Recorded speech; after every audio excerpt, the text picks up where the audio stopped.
Hi everyone, I'm Phil and that's not Caroline. But hopefully, although I'm on my own, running everything, you can see me and you can hear me. So as long as I don't get lots of notices flying up now saying no sound, I'm happy. Caroline's not very well. She's put her back out. She wasn't doing anything out of the ordinary. We go out mudlarking, you see and dump diving, and you see all the footage of Caroline climbing on bankings and everything else.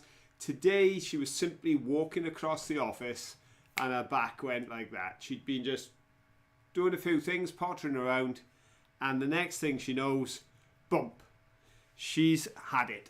So she's been in tremendous pain. She's taking painkillers which are not doing a lot to remove the pain, but they are making her quite drowsy. So at the moment, Caroline is up above me here, lounging on the settee, while I'm down here running the show. But it's great to know I'm not on my own, because you're all with me. Mankey's here, Panky's here, and I'm sure we're going to have a great time. I've been watching some of the chat as it goes by. It'll be tricky tonight to try and watch the chat, remember what I've got to do, and remember to look at the camera. Normally Caroline's here doing hand signals, you see. Caroline does this and she does this, and if I'm looking down instead of looking up, she'll go like this and she can give me signals to remind me what to do. Well, my prompter is not here tonight. My technician isn't here because Caroline always runs this side. We don't have a monitor that shows what you're seeing. I only see live as it is rather than with the 20-second delay. So with all that happening, something is bound to go wrong sooner or later. But as I say, looking at the chat, seems to be a lot of talk about the weather. And I noticed that it's been pretty grey and wet down in Cardiff. Saying that, we've had a few bright spells up here in the valleys, and I think it was Mike mentioned that they're having nice weather, but a little cold in the morning, around 1 degree. But generally lots of weather talk going on, and I did have a little look to see who were the first three in, because of course every week Caroline likes to check and see, and I know that Lexi was number 4 because her first statement was hi to the early arrivals, because there were 3 in before Lexi and they were in a particular order. Sometimes they say in no particular order. This is a particular order because first in, according to my list, was P. Mitch, followed by Rachel Bailey, and then followed by Bonnie Tyler Fan 34. So they were the first 3 on the chat tonight. But I can see there's lots and lots of people on the chat. Lots of people sending get well wishes. Caroline appreciated all the get well wishes yesterday when I mentioned it on the premiere, and I'm sure she will tonight, as she may be watching, but if she's having a little sleep, I'll tell her when I go back up later on that everybody's wishing her well. As I say, it just put her off her stride. She's not able to when she puts her foot down, she gets a pain in her back. But she is keeping moving. She's trying to get up every half hour or so and just take a little walk around and then sit back down, because of course there's a danger if you stay in one place too long, then that's not good for you. But when you move, it hurts. So I don't know, these bodies, they're amazing miracles, that the fact that they work at all. And the more we learn about them, the just more astounding our bodies are. But at the same time, when they go wrong, they can be a right jolly nuisance and certainly a pain. But I'm sure Caroline will be on the mend soon. It's one of those things that comes on very suddenly and it can leave very suddenly. But not knowing how many hours, days or weeks are going to be between the two suddenlies. It's just one of those things, and we're just taking it in our stride, or at least Caroline's doing her best to take it in her stride. So, what are we going to do tonight? I think I'll start by showing you, I've got the fines cleaned up, because the video we put out this week was from a little while ago, but I've kept the fines here. But as is my way, because life gets busy, I tend to clean them prior to the show. So I've cleaned these this afternoon. And I'm going to show you one of my favourite finds from this particular trip. And that was towards the end, this bottle. Now, I absolutely love this because, as we pointed out on the video, it says Lipton, London and Ceylon. And Caroline mentioned on the video we had a Lipton's in Bargoed, and we did. There's a large building in Bargoed, which is not as large as it once was, a massive emporium. It was called the Bargoed Emporium. And down below it, on the lower street, built into the Bargoed Emporium, was Lipton's, the supermarket. And I remember they used to cut blocks of butter and blocks of cheese with a wire and all that sort of thing. And it was a very nice supermarket. It was on 2 levels. It wasn't huge, but it was very big to us as children when we used to go in there when Mum was shopping. So Lipton's has that link. But the nice thing about this bottle is that it's got some of the label still on it. If you can see there, it says there Essence. And you can see Lipton's tea and coffee planter. And then if we turn it around, there's a bit of a label there as well on that side. And then you've got the label on this side, which tells us that this was coffee. But another interesting thing on this particular label is right at the top there. By special appointment to Her Majesty the Queen.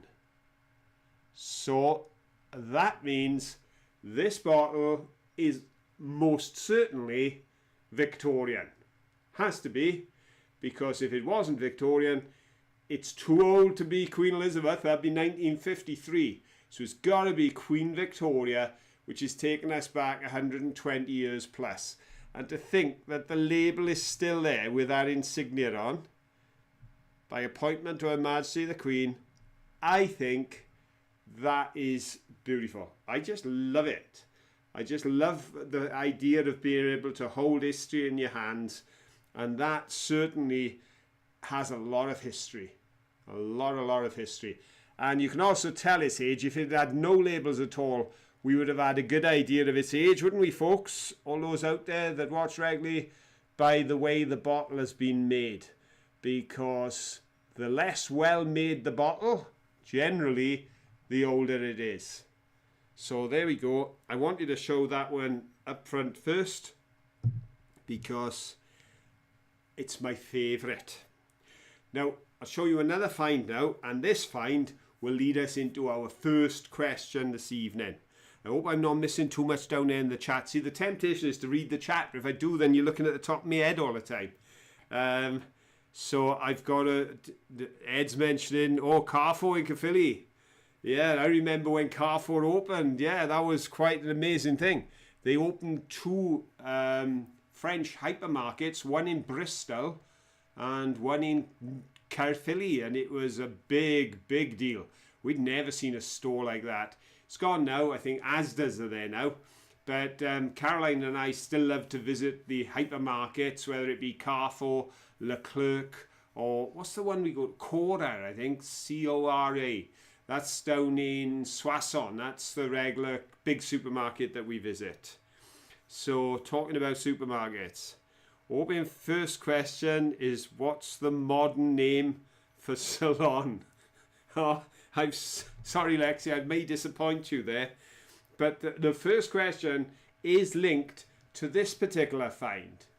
Because when I picked this up, of course, it was a lot dirtier when I picked it up. It's cleaned up rather well. There's some marks there because there was pitch all over the side and it was really ponking inside. But when I picked it up, it just reminded me of the idea of using that as sort of a money box, or, as was pointed out by the man that knows everything, really a money bottle. Thank you, Ed, for correcting me on that. And that was just a thought I had, just to use the Dremel, tidy up the edges on that, smooth them off, and then you could drop coins in there. And and to be able to visually see the coins piling up, pound coins, and of course, because the opening is such, you can tip them back out again. But I thought it would just be a nice use. I could have my own secret stash of pound coins and £2 coins down the shed. There we go. Now I've announced that, I'll have to put an alarm on my shed. But quite a nice bottle. I liked the designs on it. You see that face there? Just in the bottom, in the centre of a shield. And then you could see the lamb and flag at the top there. So let's have that first question, because I know you're all eager to see if you can get in on those podiums. Right, let's see if I can make this work.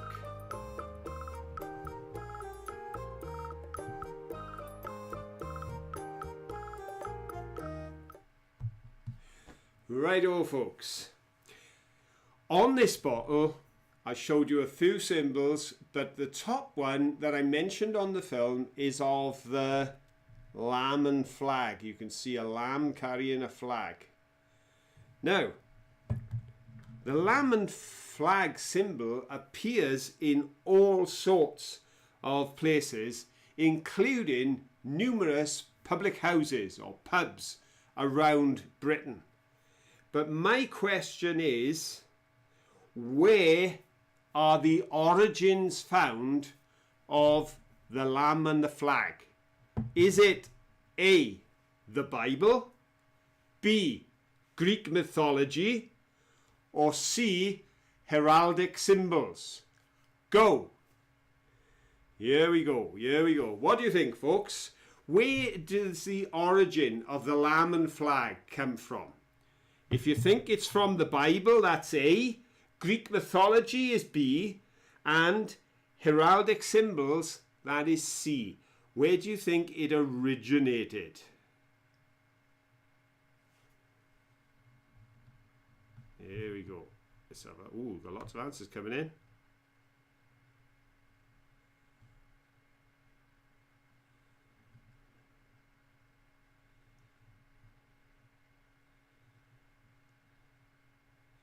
Well, we've got a variety of answers. Right, we've got A's, B's and C's. I'm just trying to have a quick look and see if there's any favoured answer. Well, I think it's probably between, the most popular might be between C and A, with B just coming in a close second, but there's an equal spread pretty much. Ah.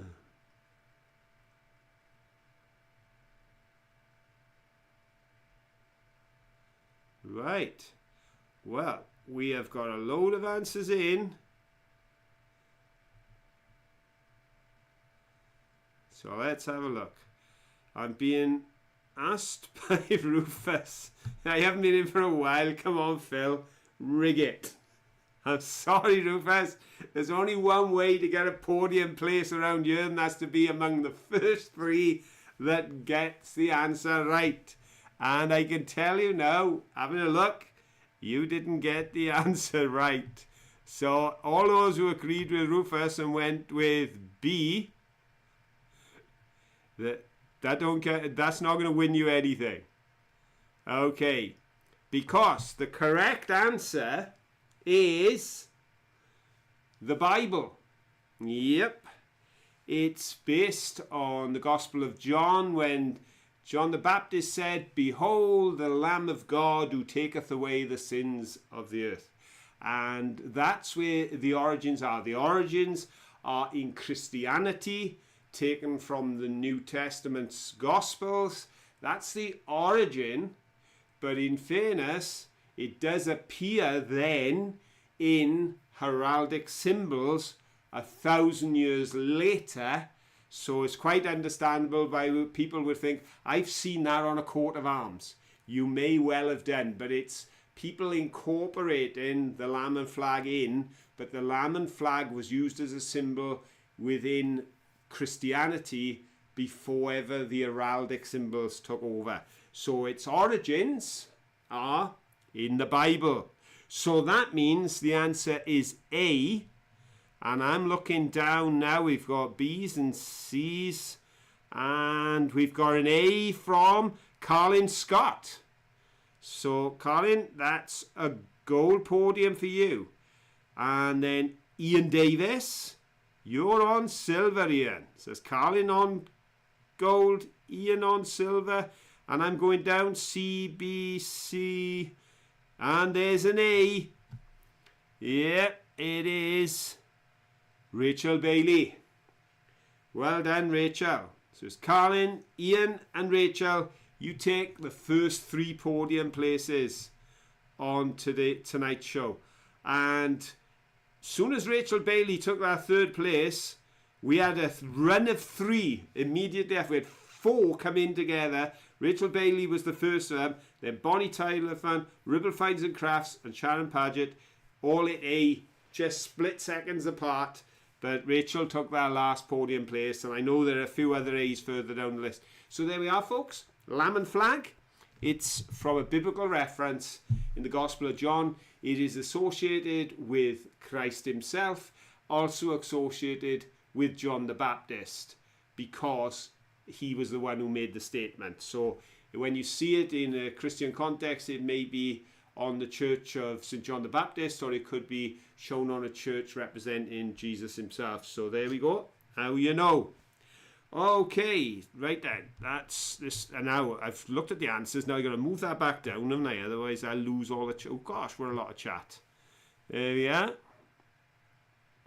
Yeah, somebody said the flag threw me off from picking the Bible. It would have me as well. I was looking it up to find out, and they were saying that originally it was carrying a cross. So the pole would have just had the cross. Then they hung a flag from the cross, and that started later on. And then they would introduce the flag of St. George and place that on there, which brought it into the heraldic system then for the English knights and things like that. It's a very complicated thing, but yeah, I thought that may throw people off, but its origins are in the scriptures according to Google, and who's going to argue with Google?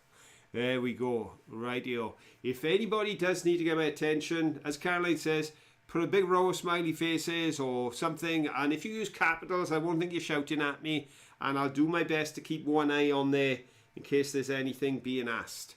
But what I will do now is, seeing as I am going to be giving 2 lots of happy news tonight, let's get the first happy news.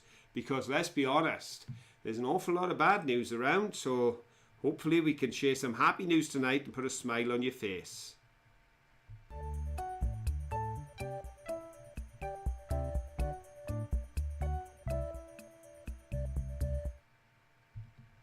There we go. Somebody's just saying that they've done a name change and confused everybody. Susan Henderson, but I'm sure everybody will soon catch on. That's the thing, as soon as you change your name on your profile or anything, we've had a number of people do it over time, and then suddenly we think, oh yeah, that's so-and-so, or that's so-and-so. Right then. To boldly croak. Picture this. Knee-deep in the stingy, bitey, steamy jungles of Madagascar, you and your research team discover 7 new species of frog. What do you name them? Inspired by the various sounds of American sci-fi films and television, 7 tree frogs that make otherworldly sounds were named after characters from Star Trek. The international team of scientists said their high-pitched whistling calls are like sound effects from the iconic sci-fi series. That's why we've named the frogs after Kirk, Picard, Sisko, Janeway, Archer, Burnham and Pike. 7 of the most iconic captains from the sci-fi series, said Professor Vences. If the frogs just croaked like our familiar European frogs, they might not be audible over the sound of the rushing water from the rivers that they live nearby. said Dr. John Kula. Their high-pitched thrills and whistles stand out against that noise so they can be clearly heard. The research team said they hope their latest discovery will strengthen conservation efforts in the Madagascar rainforest. So there we go. People up in the rainforest discover brand new species of frogs, and what do they name them after? Fictitious captains of the Enterprise.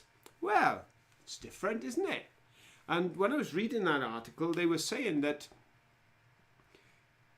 they believe, on current estimates from the research they're doing and the amount of coverage they've made in the last 10 years, that there are probably several hundred more species of frogs in the Madagascar forest that they have not yet identified, along with so many other creatures. It's amazing to think, isn't it?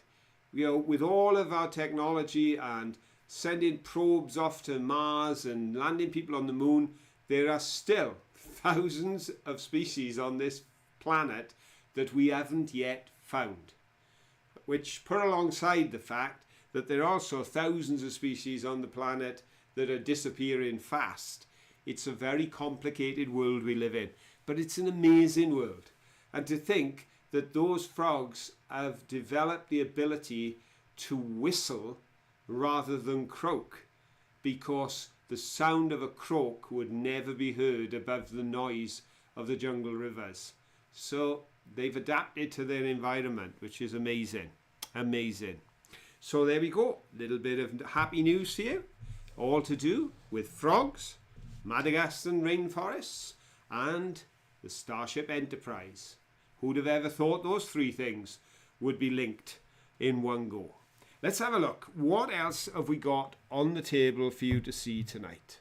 Right then. Oh, there it is. Now then, I have cleaned this up, but it's still rather sick. As you can see, the ash and earth chemicals have reacted with it, and when I wash it, it looks gorgeous. As soon as it dries, it goes back to that sort of effect. But as you can see, it is a lovely colour, which is why I wanted to bring it home to see if it would clean up. And I thought if it would have cleaned up better, I would have tried to use the Dremel just to trim off the top and use it as a little vase. But as it is, I don't think it's going to clean up any better than that. A lot of this is, there's something dropping off it, isn't there? I don't know if you notice as I move it. Can you see the little silver? It's like, whee! It's like raining silver glitter all the time. Ooh, fairy dust coming off me glass.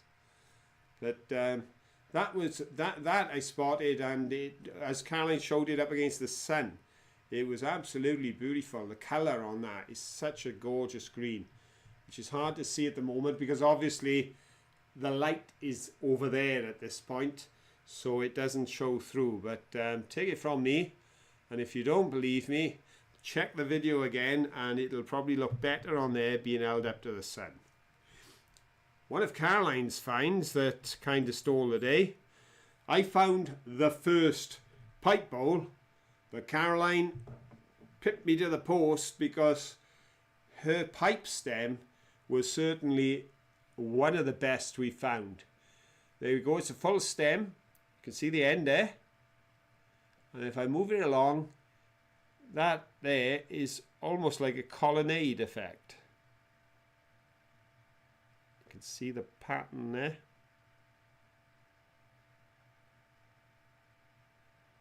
So that would have been a really smart thing. I can only imagine what must have, if it was coming out like that and then coming there, what it had on you must have been very ornate indeed. As I showed on the thing, just to give the idea, that would be the bowl coming up from there, but it would have been a far more ornate bowl than that, I believe, and would have probably looked the part to match with that on the stem. When I cleaned this up, I found that it had Dublin written on the back, so that was a nice find. And here are a couple of others that we picked up while we were there. Now this one has something on it. There you go. There's something stamped in there. It's either a place or a maker, probably a maker's mark. But that's quite a large one. If I put that to the end of there, then you can see that is a much larger bowl. And then we have this one, which has the wheat sheaf on the back, but it's been partially removed on the front because it took a little bit of a hammering at some point. So now it's a little bit damaged, but you can still see where the pattern was top and bottom. So we got that one as well. So they were very nice. But as I say, definitely giving the prize to Caroline for that, because that was a stunning pipe stem. And you know, Caroline gets excited over pipe stems. She just loves them, because there was a time when we hadn't found a pipe stem. Probably the first year that we were searching, we never found even a pipe stem. And then we took our first trip to Yorkshire and we found pipe stems and we found pipe bowls, and she's been excited by them ever since. Actually, there's something written on this as well. I don't know if it can pick up on the camera better. There's definitely something. No, it's not going to, is it? Oh, there we go. What does that say? Anybody see what that says? Well, I didn't notice that when I was cleaning it. I'll have to put it in under a magnifying glass. I think it's the name of the maker. I think I can see an A and a J there. And I'm not quite sure what it says underneath. But, oh, there we go. That's something for me to check out later on. Right, how are we going on the chat? No, everything calm? Yep. Everybody are chatting away, that's good. Excellent. Now then, here's another lovely find that Caroline came across. Look at this one. A piper. You can see the piper's outfit at the back. And then you've got the piper on the front. And that's the second time we found a model of a piper at the same dump. Now, whether they were originally, I was hoping to put my hand on the other one to put them together to see if they are a matching pair, whether they were a pair and got separated in the dump. But we've definitely picked up a piper several months apart, but I thought that was got a very cute face on that one.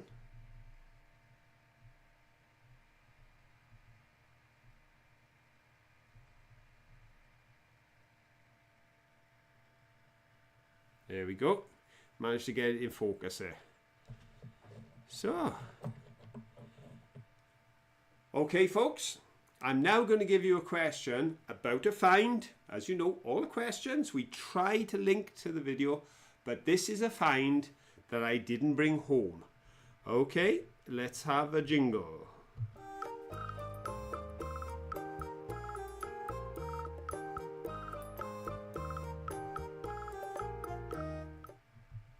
Right, okay, this find that I didn't bring home was the Men at Work sign. Right at the beginning when we did the intro, somebody had left a Men at Work sign at the dump. So my question is linked to the video because it's about road signs. Because at one time, Britain's roads were littered with signs that were all different, because they would be made by different companies in different places, and this village would have a sign made, and that town would have some signs made, and this county would have some signs made.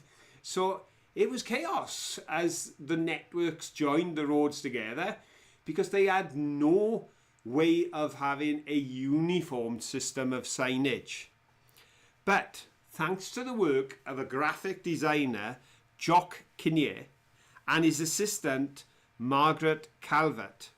That all changed and a uniform system of signs was introduced across the UK on January the 1st in what year? Was it A, 1925, B, 1945, or C, 1965? Go. Put your answers in, folks. Go, go, go. What do you think? When do you think Mr. Kinnear and Miss Calvert put together the signs that were uniform throughout the UK in order that people could recognise the same sign wherever they were in the United Kingdom?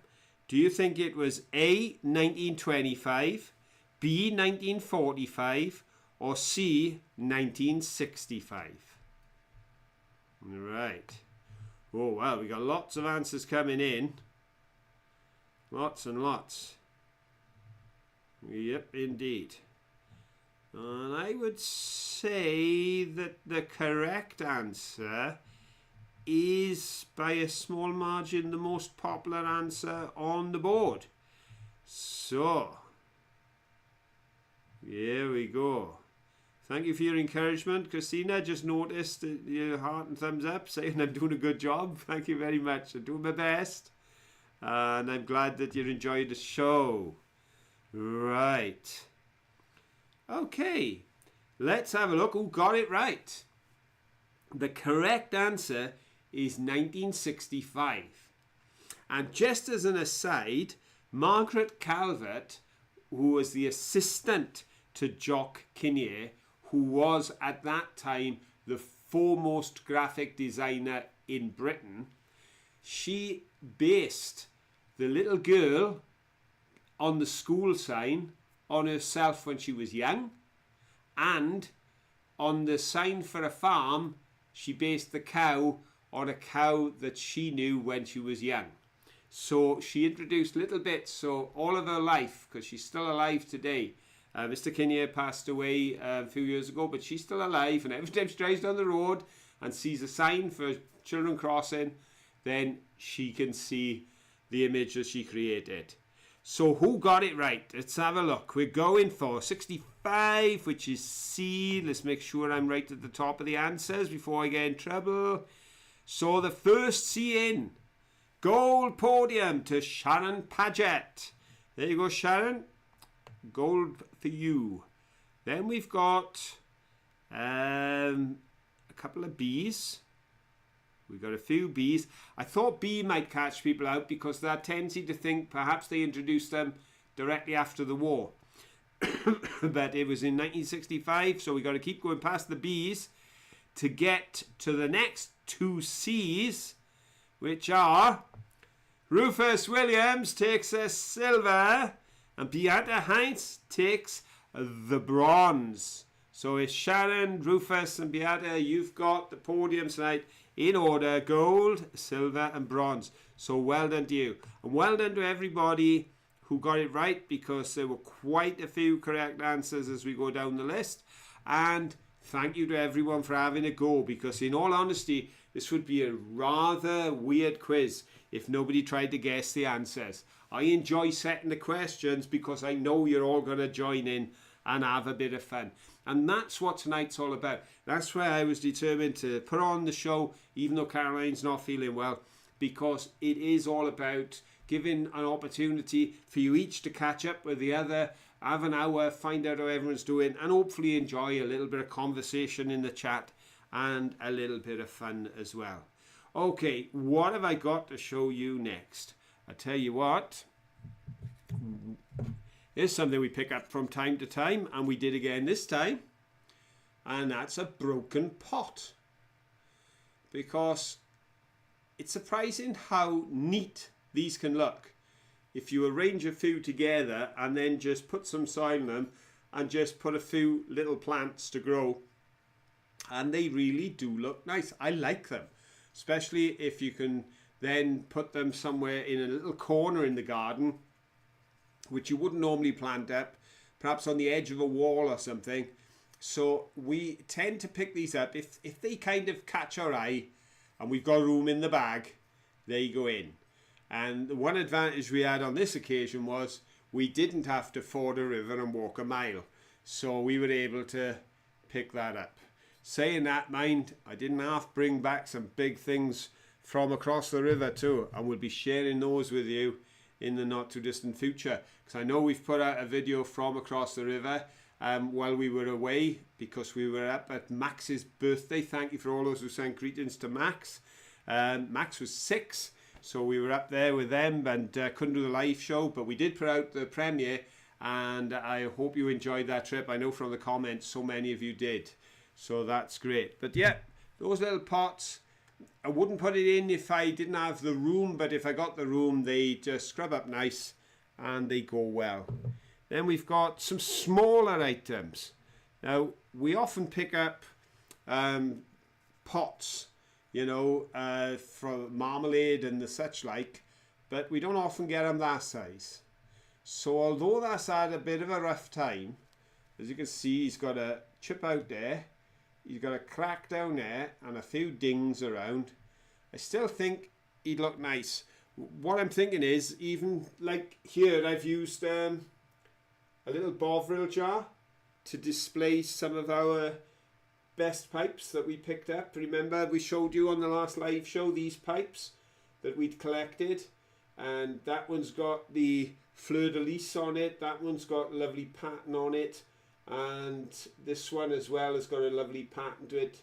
They were all very nice ones, so I displayed them like that. And again, if for no other reason, the fact that it looks like it came out of a dump makes it even better for displaying things from the dump, because when I eventually get my shed so that I can get to everything, I'm going to have a major sort out, and all the shelves are going to be laid out with all my most precious finds. We are slowly clearing space. I think it's the 13th box I've got packed and ready to go. That'll be going off to the States on Monday, and we sent off a box last week, and we are shifting it slowly. If anybody's interested in the boxes, then just check out the Ko-fi shop and you can see the details there, as we're just selling off some of our finds in order to make space, because I've got too much stuff, and as you can see from the videos, I still can't not bring stuff home. So but that doesn't take a lot of space, and if I put 4 or 5 pipes in there, then it puts them on display as well, because it's nice to have the pipe cabinet, but that won't hold them all, and sometimes it's nice to have something out like that so that you can actually see what you've got. Then another small item was this one. Is a snap top there. That's quite an age. That is a really solid lump of glass. I don't know if you can see on, yeah, you can, I think. See how thick the walls are of that. Half of what looks like it's the bottle is actually taken up with the walls of the glass. No wonder that survived. The danger to these is this area gets damaged, but that's in pretty good nick as well. So couldn't resist picking that one up. And although it is thick, the feel of it, it's got a lovely sort of texture when you touch it. And then Caroline also found this little boot. Now, I don't know if anyone out there has any ideas as to what would have been in that. It's quite small. I'm thinking it was probably more likely to do with a beauty product than a kitchen product, do you think? I'm not sure, but that is quite a little thing. I know up against there it looks big, but when you look at the size of my thumb next to it, then you realise it's not that big at all. And but quite a wide neck. So designed to hold something with that wide neck so that you can get it out. Possibly a cream or something. Because when you think of it, Pond's cream was in, I know they were in the white milk glass, but they were quite small, weren't they? What do you think, folks? What do you think was in there? But whatever was in there originally, it's certainly a neat little thing. And as I say, it's always nice when you can have 3 finds and place them in one hand, because you can't always do that with the stuff we bring back. And of course, I get to carry it all. And sometimes them bags can be heavy. Right. Oh, another little one. Here we go. And same thing again. I don't know if you can see down this side here. I'll just move it in. Just how thick the glass is on that one side. Just, yeah. Just there. It dips right down. And that's just a solid blob of glass when it was put together. And you can see it clearly on both sides there at the bottom, see? Completely distorted and misshapen. And what I liked about this little bottle, there's not often you get bottles of this size that has an inscription. And I couldn't read it on the day, but the inscription says A.J. White Limited. That's what it says along there. They've had it stamped along the side. A.J. White Limited. There we go. So I thought somebody took pride in their product when they created this. And the back is slightly bowed in at the top there. Can you see the bevel there? But then it rises out here. It's actually, it goes out, in and around. And on the front is completely beveled.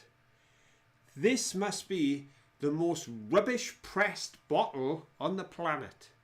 It's not been melted in a fire. 130 years ago, that bottle was produced. And that's how it came out. And nobody cared. Because at the end of the day, think about it, folks. What was that bottle meant to do? Old liquid. Did it work? Yes. Fine. Use it. Somewhere along the lines, we just got too fussy about everything. And I got to be honest, in this world of plastic mass production, I miss things like this. You know I'm nuts. You know I love melted bottles. I can't help it. But, you know, I don't think 2 bottles came out of this factory looking identical. I think they just all came out misshaped and odd sorts. But they were there and they did the job they were created for. And not only did they do the job they were created for, but come on, 120, 130 years later, I'm getting it out of a rubbish dump and bringing it onto YouTube and showing it to people around the world. So I would say hats off to the people that manufactured this, because they just don't make it like that anymore. I know some people think that's an improvement, but I don't know. That's a boot. You've got to be able to feel it to understand. I'll have to put this in someone's box so someone else gets to share and feel it, because when you rub your hand down, where that dip is in the glass there, that dip is actually in the front of this bottle. Absolutely beautiful. Right, well, I'd better show or find this link to a question, because at this point, Caroline would be saying to me, you've done 2 questions and we're 3/4 of the way through the show. I can hear her in my earpiece and I haven't even going on. So let's have a look at this. Now then, yes, that's after it's been cleaned up. That took a bit of cleaning, but Caroline was well impressed with just how much of it was still there. Because as she said, we are forever finding bits of blue and white. Now, this is not from the original method of making blue and white, because there's not a dip between. This is a copy of the original, but it gives you a good representation of a very, very popular pattern, which has been around for 100 years. There we go. This pattern, first introduced 1923-24. Research puts it around that point. So we're talking 100 years people have loved that. And I'm going to give you a question on the blue and white stripe pattern.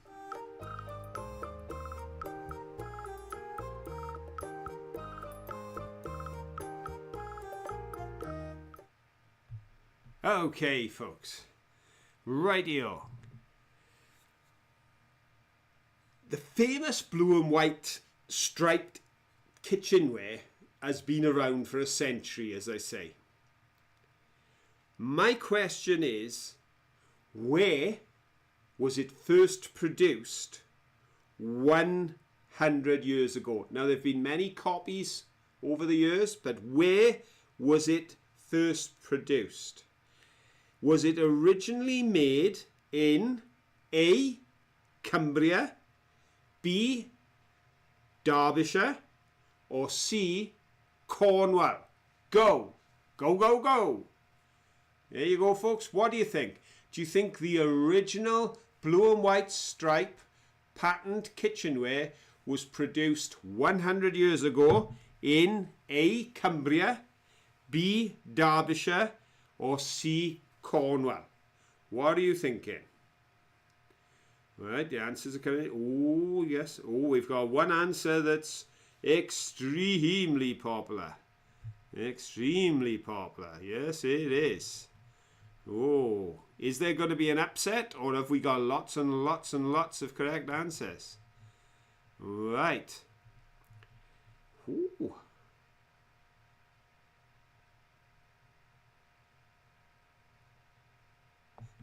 Thank you, Karen. I just moving back up to find the top answers, and I could see love your appreciation of objects. I just do. For me, you see, history, the sense of history can't be conveyed in words alone. Words, facts, all the rest of it, all very good. But when I find something like that and hold it, I feel the connection with the time, the place, and the people. And as Caroline often does, you can let your imagination run with you as you think about it. And I genuinely believe what I say, that this deformed little bottle is far more beautiful to me than 10,000 run off a production line that all look exactly the same. We've lost our value for uniqueness, even in each other. You know, everybody wants to be like everybody else. Everybody's trying to fit in. Everybody's trying to be the same. And that's not the way that God intended, I'm sure. You know, I remember somebody saying once, I remember a preacher when I was a kid, and he made this statement, and it stuck with me. He said, if God took the trouble to make every snowflake different, and they melt in seconds on your hand, why wouldn't he have taken the trouble to make every single one of us unique too? And he did. We are unique. And some of us may feel a bit like this bottle, a bit misshapen and a bit, but that's what makes it special, folks. You are special. You're here tonight. Wherever your situation, listen to Phil. You're special. And I'll tell you this, I'm special.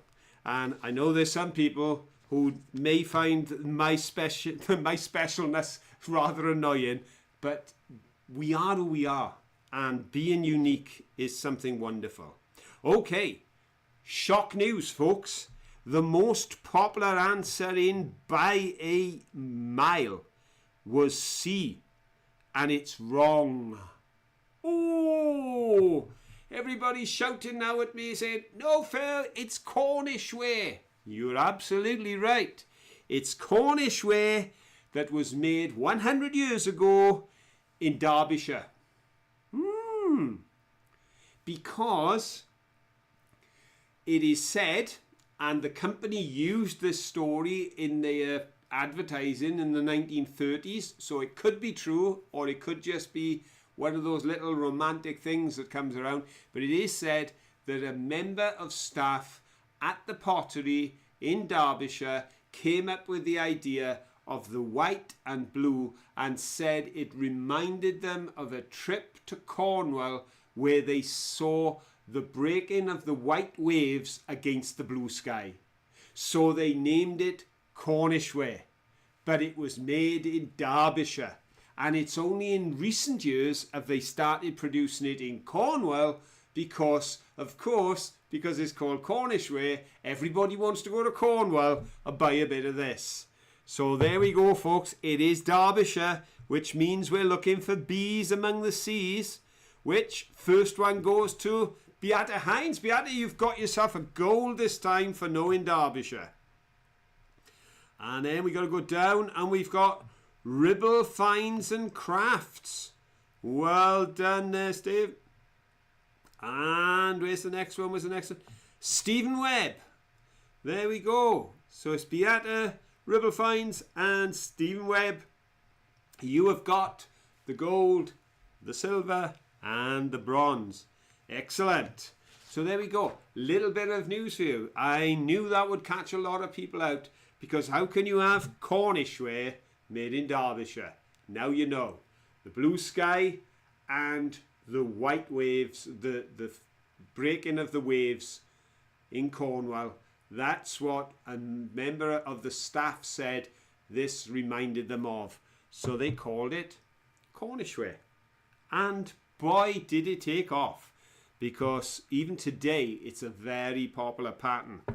And some of the older stuff is very collectible too. Okay, I did say there was 2 lots of happy news. And we're going to have the second lot now.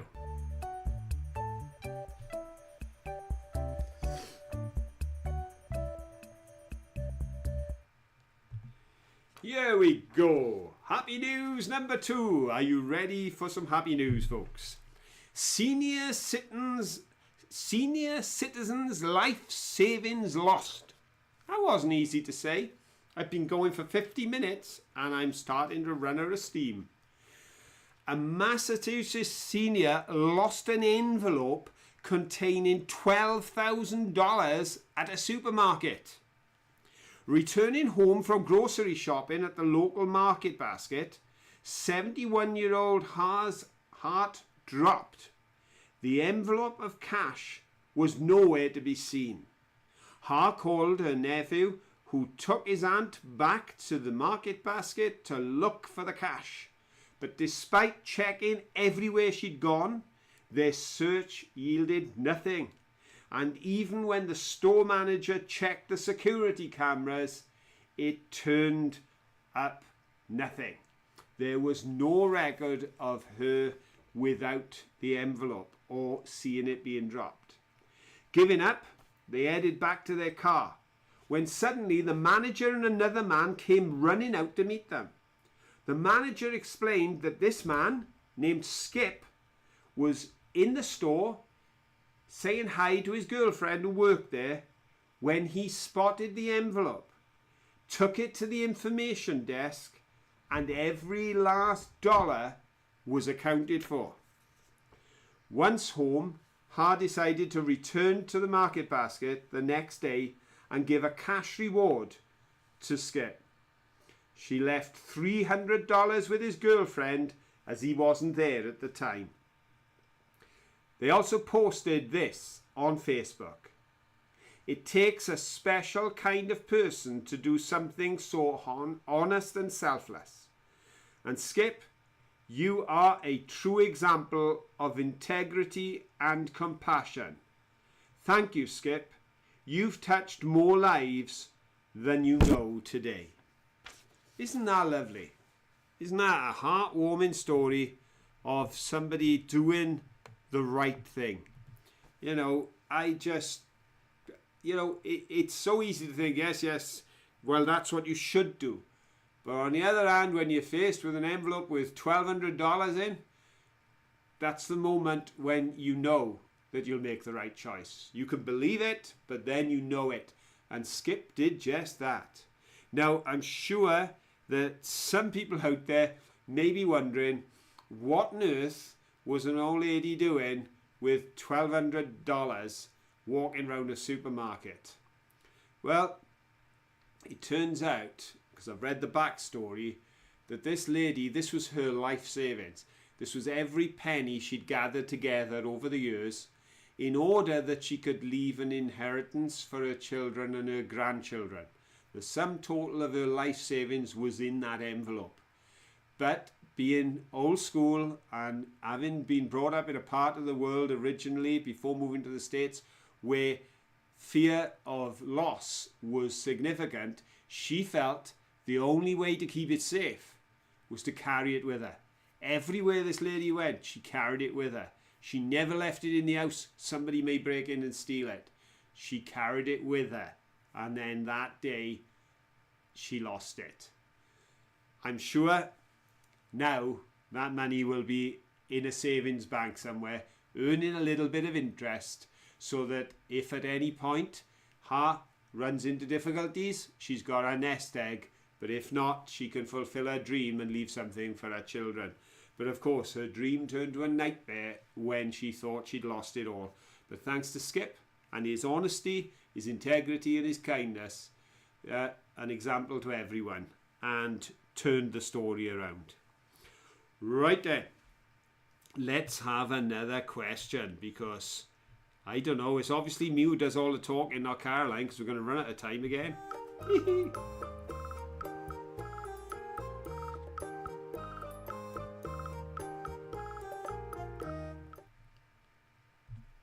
Right.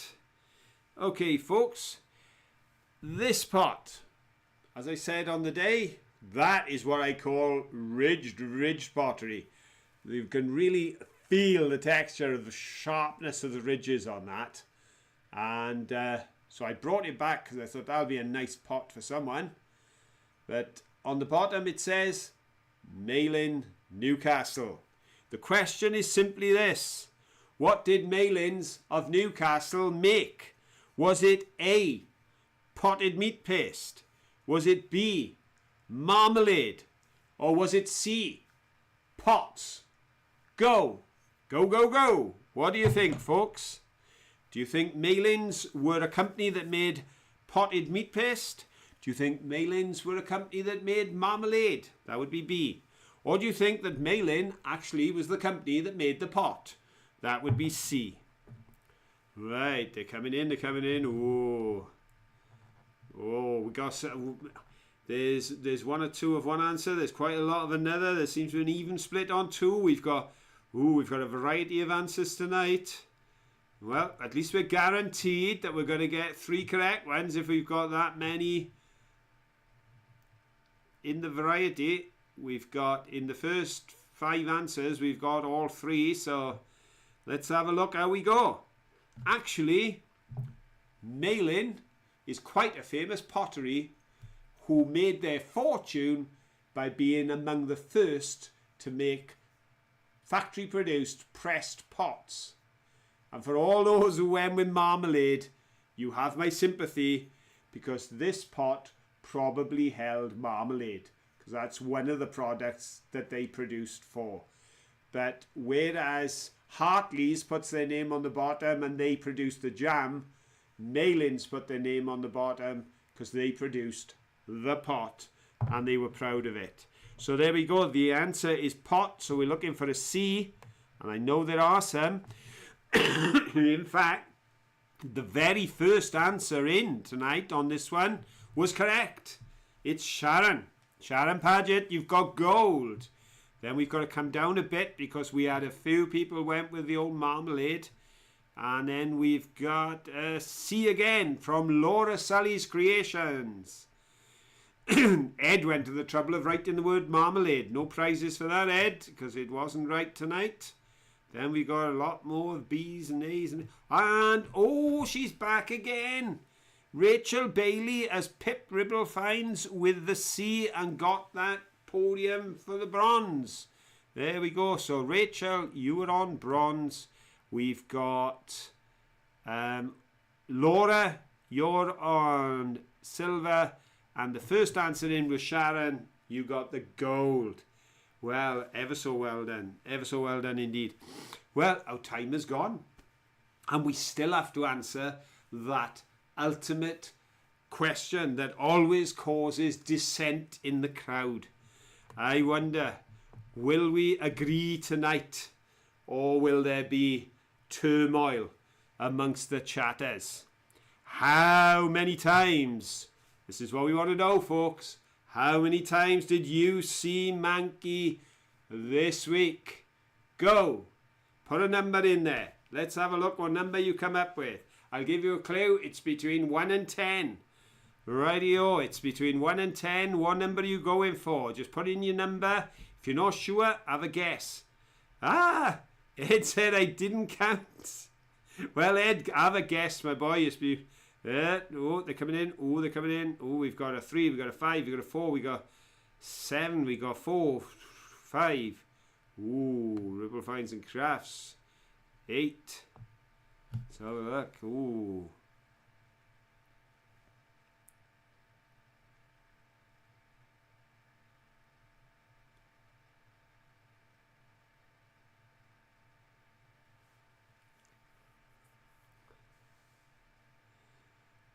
Yeah.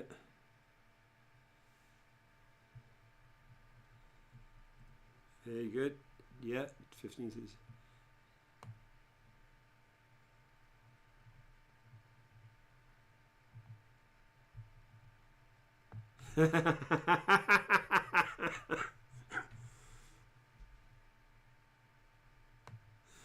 Well, you know how this game plays, don't you, folks? Because we've got a variety of answers, and then in comes Ribble Finds and Crafts saying 8 times, 5 places, because of course some of the appearances which do count were in the coming up. They were right at the beginning, and well done, because you also spotted him peeking out of the bag at the end. And you got, because that was quick succession, 15:34, he was in my pocket. 15:37, 3 seconds later, you're absolutely right, Ribble Finds and Crafts. Mankey was in the bag, but all you could see of him was the top of his eyes and his ears. So you've done a fantastic job. You've listed them all there. But of course, that means, Ribble, Steve, you've got gold today because there were no 8s above you. But then we come down and we come to Lexi, who said 8. Ribble has spoken, lol. So you get the silver for knowing how it works. Remember this, mind? There have been 2 occasions when Ribble and I have differed, and it's following Ribble didn't work, but it's worked tonight for you, Lexi. And Ian Davis was pretty quick because he got straight in behind Lexi and went with 8 as well. So Ian, you get a podium place too. Well, as I said, it's all about having fun. It's all about joining in. Hope you've enjoyed tonight's show. I'm so glad I was able to be here. I'm glad my voice has held out, even though I didn't bring a drink down with me. It's a joy to be with you on this evening. I know Caroline is sad she couldn't be with us. I'm sure she'll be with us by next week. And whatever happens, Friday night there'll be a premiere coming out. So look forward to joining you then. Join us. Come out on the adventure with us. But don't forget what I told you. You're unique. You're special.